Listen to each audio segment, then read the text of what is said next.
আসিফ লিখেছেন, গতকালের ঘটনা এটা বুঝতে পারলাম যে পিস্তল কেন মিসাইল সাথে রাখলেও আমি আপনি কেউ নিরাপদ নই। যেভাবে মুহূর্তের মধ্যে দেশের প্রধান ইন্টারন্যাশনাল এয়ারপোর্টের সিসিটিভি ফুটেজ এজেন্সির মাধ্যমে বিদেশে অবস্থানরত কারো হাতে পৌঁছে গেল, তার রীতিমতো ভয়ঙ্কর।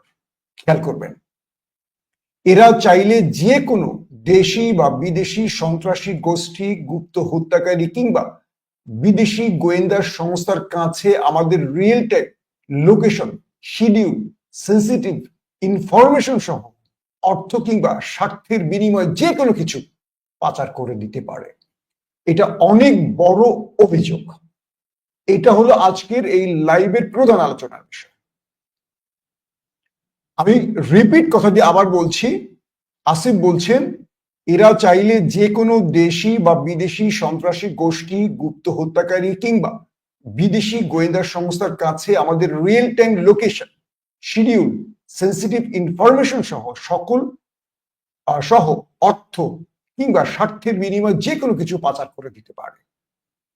আমি সরকারে আছি, আমার সাথে যদি এমন ঘটনা ঘটতে পারে তাহলে সাধারণ নাগরিকদের জন্য পরিস্থিতি কতটা ভয়াবহ হতে পারে